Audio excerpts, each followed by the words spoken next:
Eagles. Eagles. Welcome in, everybody, to a Tuesday edition of Birds 365 here on JAKIB Sports. I'm your host, Zander Krause. It's my co-host, Johnny Mac, John McMullen, as we inch another day closer to the NFL draft. Some news in Eagle land and plenty of great topics here on the show today. Johnny Mac, how you doing on this Tuesday morning, brother? I'm doing well.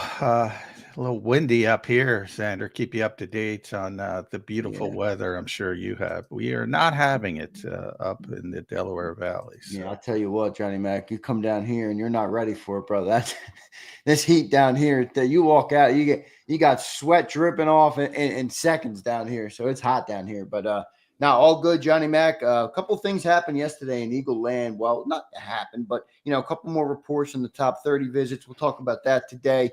We're going to get into. I'm going to do something here where we project the starters, John, at each position where there is obviously been change on the team. We'll talk about Nick Sirianni a little bit. So I got plenty to talk about, but a couple new top 30 visits we'll get into. Did you happen to catch the NCAA championship last night? I was watching Monday Night Raw. Oh, yeah. I know. Somebody in the chat was saying that they're not watching the Natty because of that. Yeah, I college basketball, but I do watch the end, and obviously disappointing.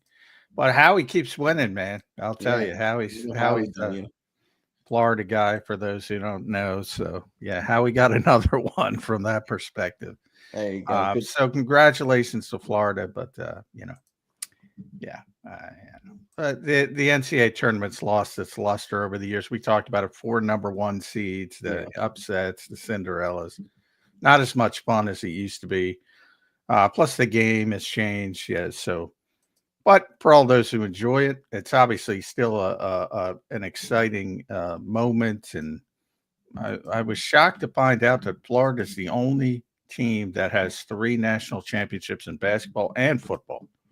How about that for the Florida people? Yeah, that's a good stat. My sister, my oldest sister, went to the University of Florida, so she was all jacked up. She sent me a picture of my nephew doing the gator bait thing this morning, wearing one of my Kango hats. So I thought that was a pretty cool picture I got this morning from him. So our friend Colin Thompson went to Florida before he came back to Temple. I'll tell you what, Houston had that. Houston's defense was unbelievable all game. Florida couldn't buy a bucket. And then the end comes and, it turns a little bit. Houston can't buy a bucket. They go cold, and Florida pulls out the win. So good game there, though. University of Florida is national champions. How was Monday Night Raw? Good?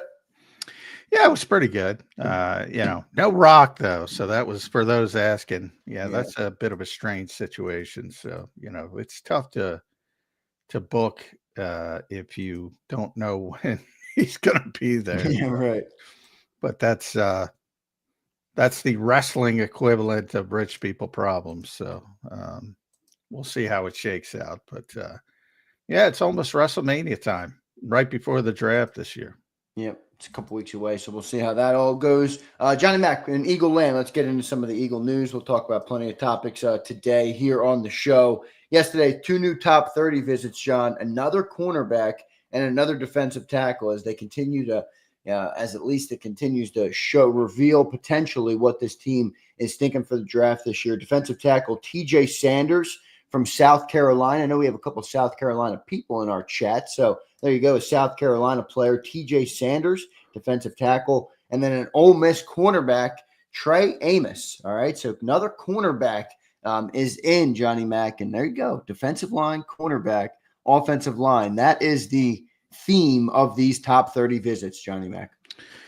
Yeah, certainly most notably offensive line, defensive front, but the cornerback part of it is a little bit intriguing because of what went on last year. And, you got 2 high-level cornerbacks at the top of the draft, which, would in theory say, all right, you're not going to go cornerback again. But,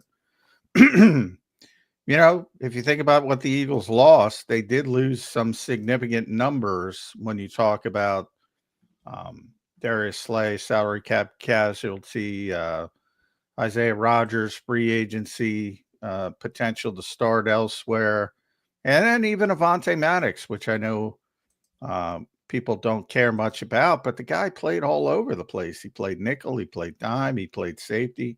Right. And that's versatility you really value in your backups.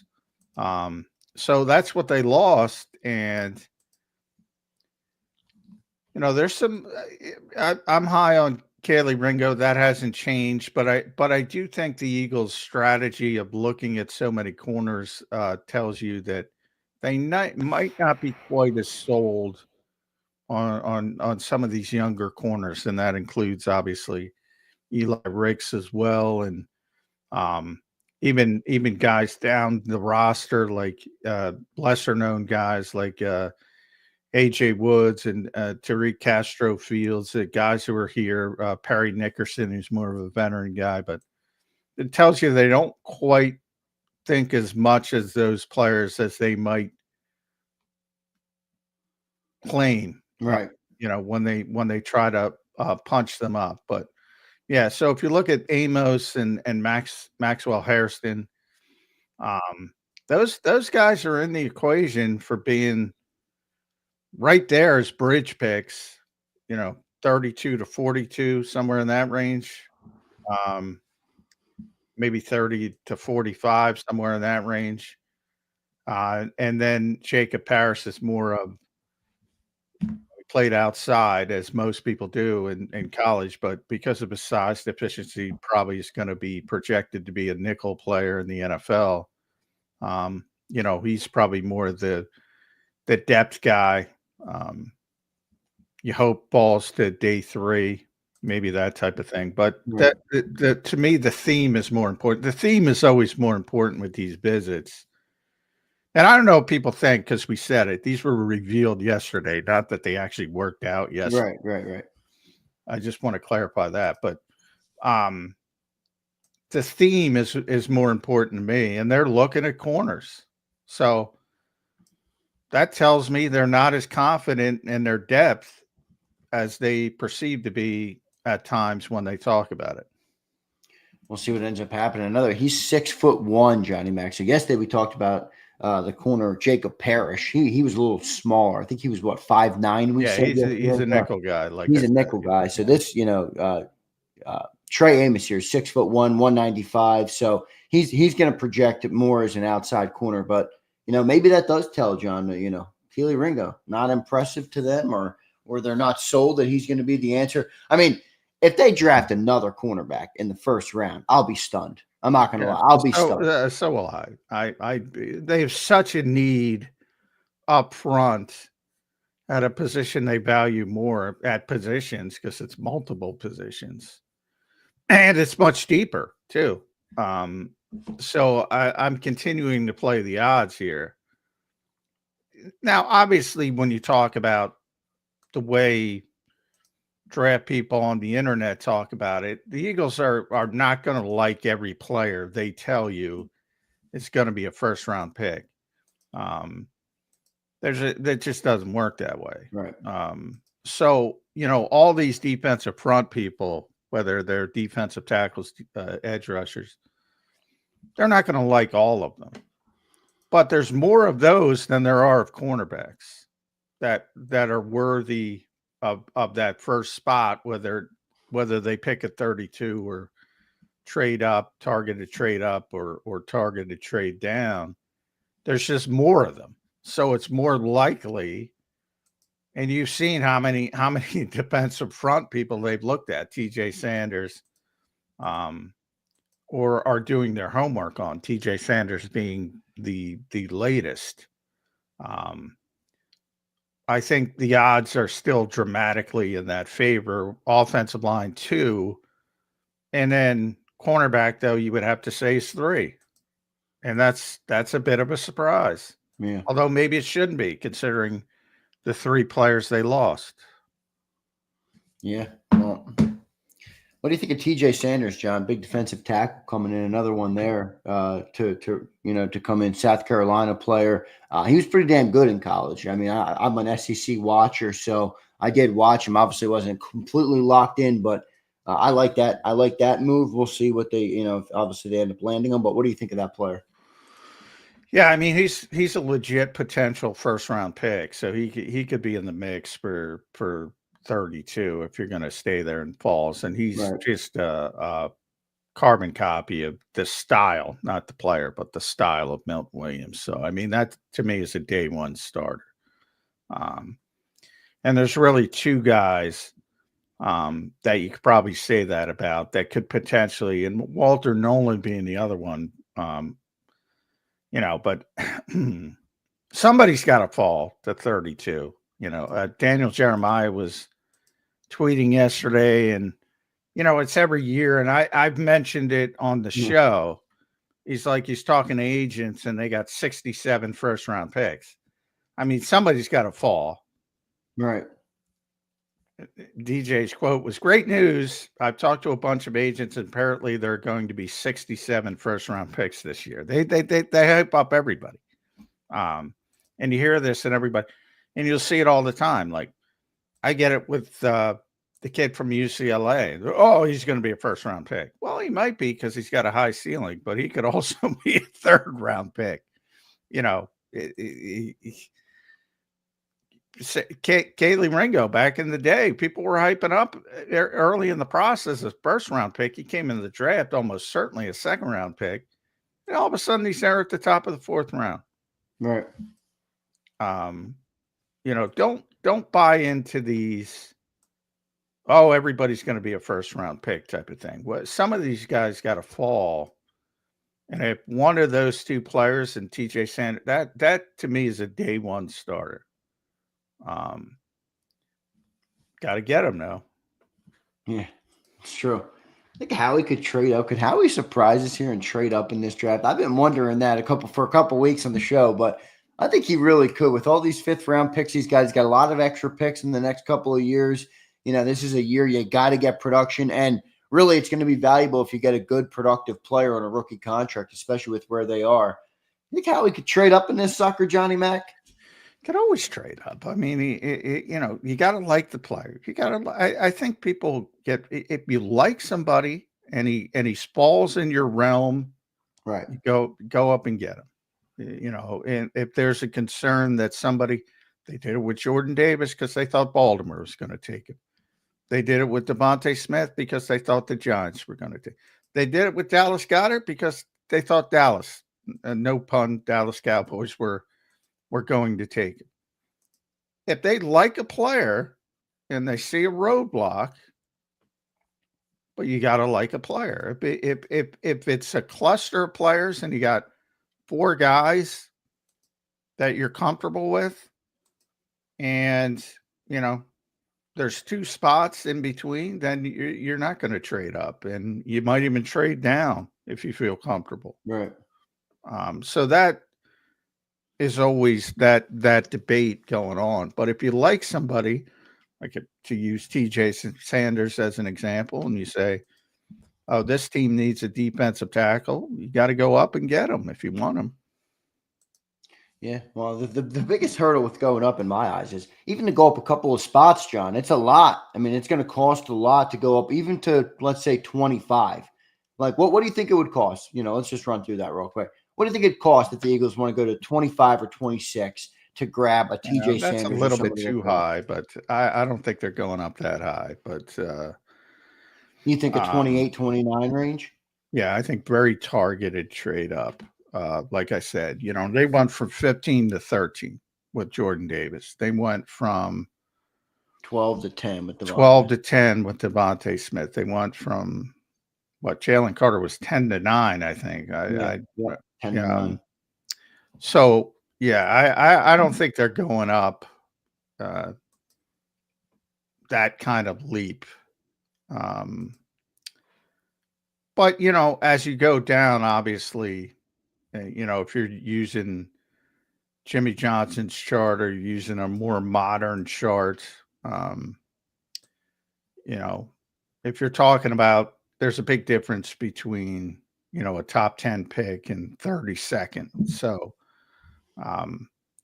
if you look at, they got that cluster of picks in the 5th round. I think it's 160. I can get you up to couple of those picks, he easily gets you up to 28. So, I think, and the value there is trade. That's why we all talk about the value at 32 is trade down if somebody wants a quarterback. Yeah, right. That's what makes the most sense, especially from a value standpoint. Because quarterback changes the equation, and people are willing to give up more for a quarterback. Should they be? Not this year. Not in my mind. But in your information gathering period, how many quarterbacks are we thinking are going? Even if they fall down the board, is Shedeur a bottom one if he falls? Is Milroe sneaking into the Steelers at 21? Like, are you learning anything more about what people like about these quarterbacks? Well, Shedeur's not going 2 or 3. I'm pretty confident saying that. Cleveland and the Giants have come to their senses, I believe. It doesn't mean they won't trade back in and get them later in the first round, but the value's just not there at 2 or 3. You can't pass up Abdul Carter. You can't pass up Travis Hunter. Right.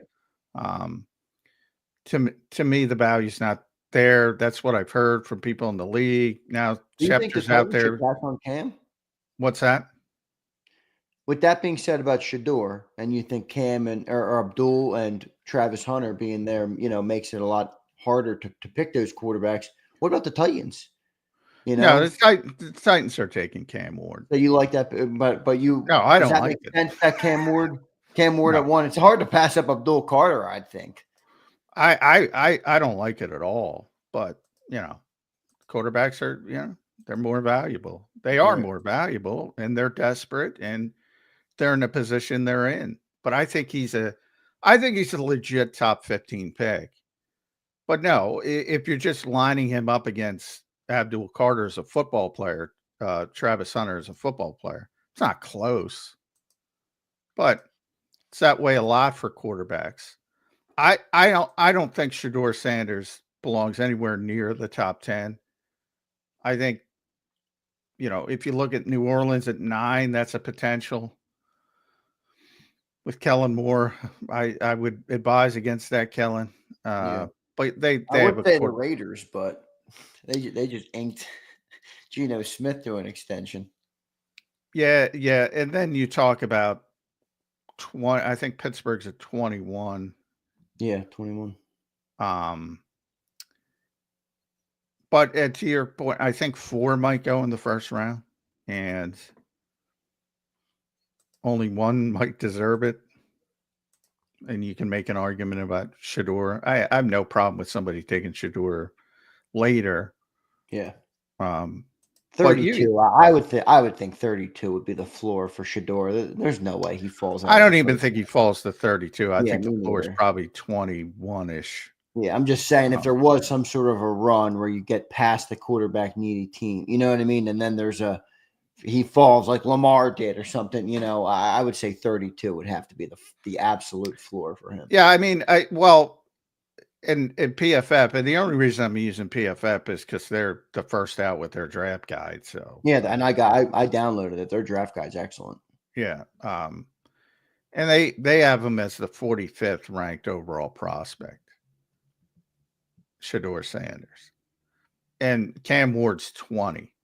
I think that's a little harsh on Cam Ward. I'd put him more at 15. And then Milroe's at 101, which is obviously not even close to being a first-round pick. Jackson Dart's at 134. And Tyler Show is 186. Now, what I could tell you is the NFL likes that kid a hell of a lot more than most of these draft people. The kid from Louisville. Right. And it would not stun me if he's the 32nd pick. It would not stun me at all. But I think Ward, Sanders, Milroe, Dart, and Show all have a chance to go in the first round. Interesting how it plays out. Another quarterback light draft. But the funniest part about it is sometimes when you go into drafts that are quarterback light or quarterback heavy, they pan out to be completely the opposite. So you always got to give it Yeah. time. We'll see what ends up happening. Well, and that's not light, but I don't think 5 are going. But even a 4, that's not light. No, I mean light in the talent, though. You know, like even Yeah. the top pick, Cam Ward, you can make an argument. You know, he wouldn't be worth the top pick in the draft, but somebody's going to take him.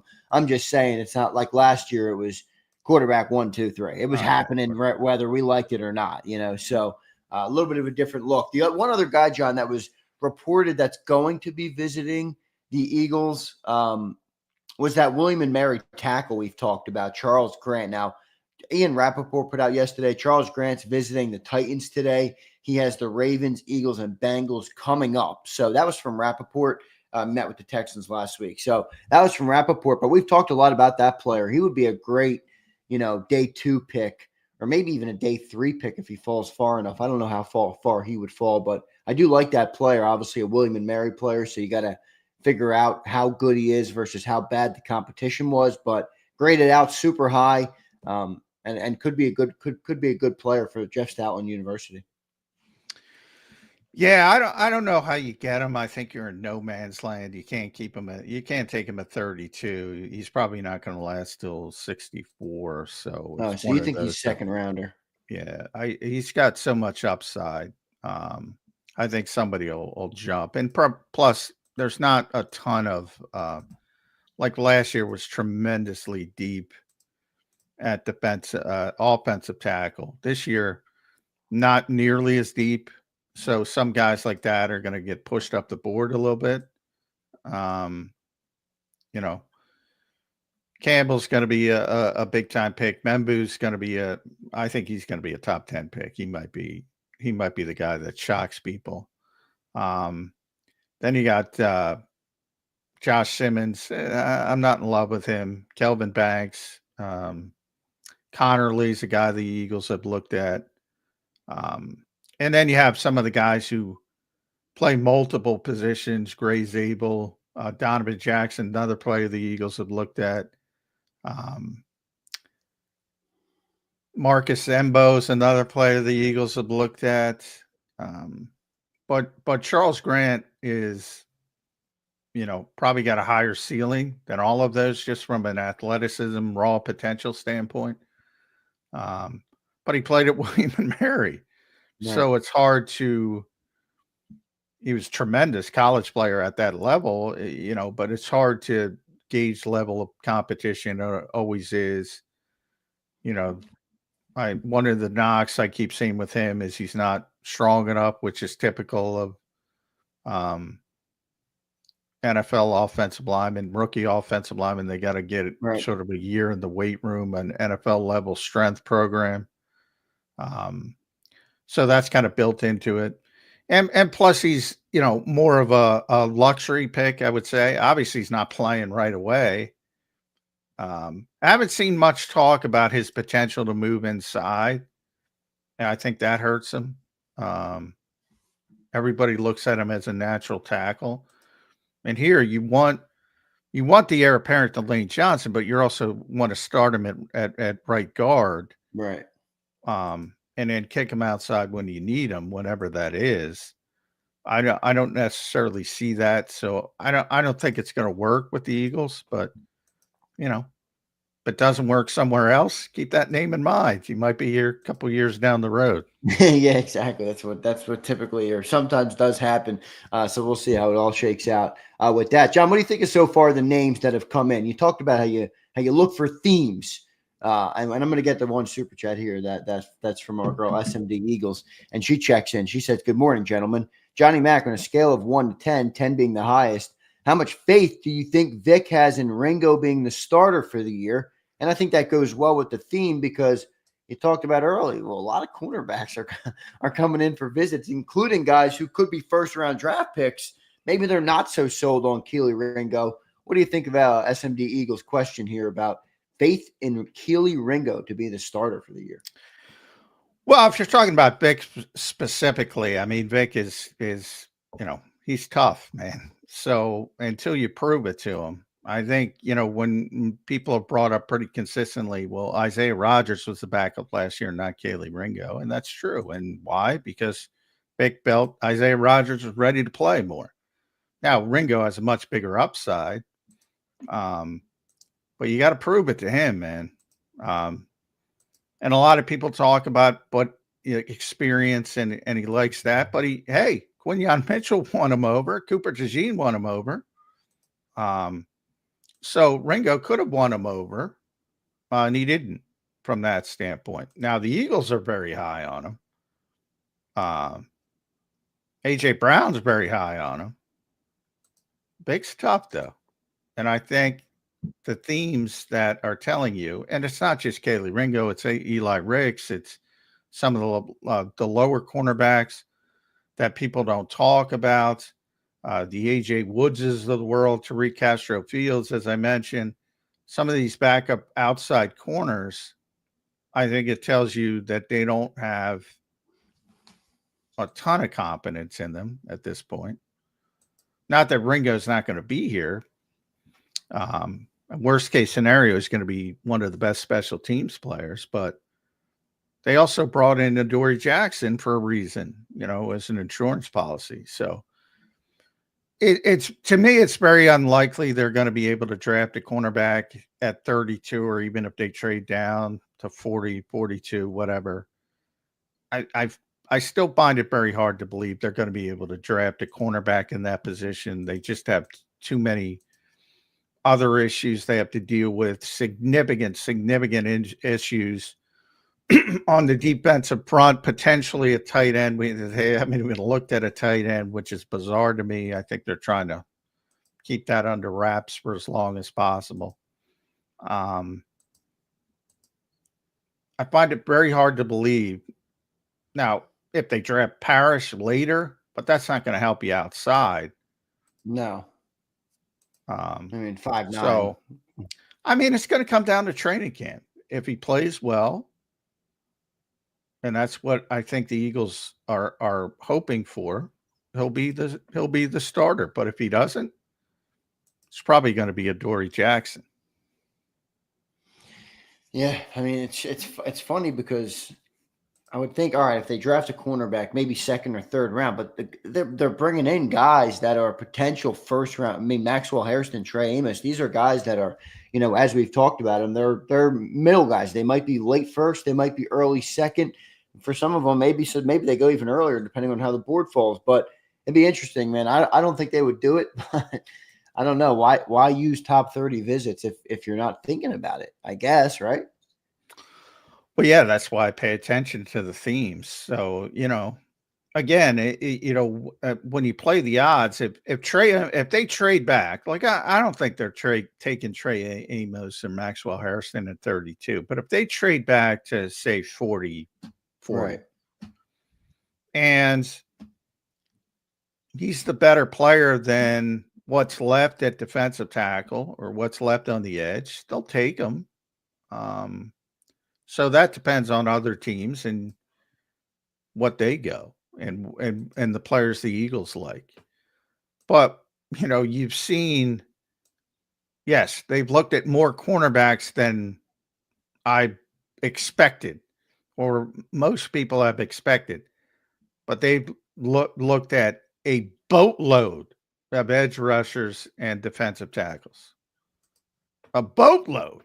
Right. So that's still probably the leader in the clubhouse, but certainly shows you that if the defensive tackles and defensive ends all get eaten up in the first 25 picks, hey, maybe the Eagles are willing to go cornerback in round one, or as you mentioned, trade back a little bit and pick up one of those corners. So, boy, interesting.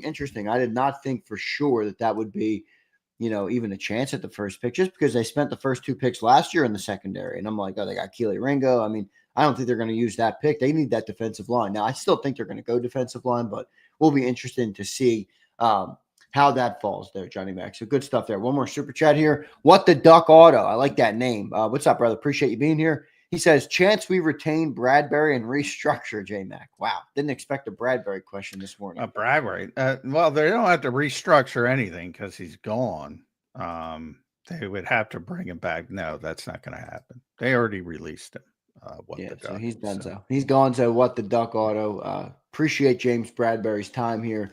Obviously was a second. I wish he'd come back. Great dude, man. I wish, but I loved what he talked about at the end of the year with the coaching potential. I thought I could see that perfectly for him.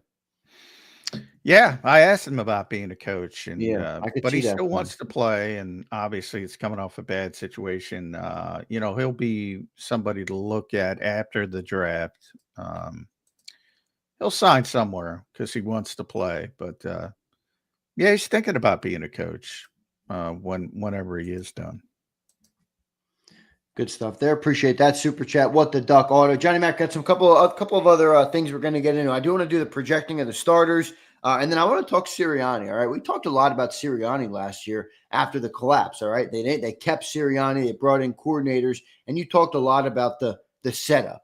You didn't love the setup. We're going to talk about how that might change moving forward, what that means with Kevin Patullo in the room, and if Johnny Mac's thoughts on it have improved at all. So we'll take our first commercial break. I appreciate everybody being here. I do want to say one thing on the show today. Yesterday, I did lose my puppy yesterday. Right? So it's always a tough day when you lose your dog. But I do want to thank the people who reached out to me. I put up just a tweet of my boy on social media yesterday. I'm obviously down here in Florida, so not the easiest way to lose your dog, but I have some peace knowing he went right to my bed and passed on my bed, everybody. So I appreciate those who reached out. Tough to lose a dog. And John, as you know, you lost yours a little bit ago. It's a tough thing to do, man. And they really are truly a man's best friend. Nobody understood me like that dog, man. So I'm going to miss him. But I appreciate everybody for sending out their condolences. So thank you all for that. We're going to take a quick commercial break, and we'll be right back on Birds 365 in a couple of minutes. The following is a real testimonial from the father of a young injured victim. I didn't think she was going to make it. Major Perry's daughter was the victim of a horrific accident caused by someone else's negligence. If you don't find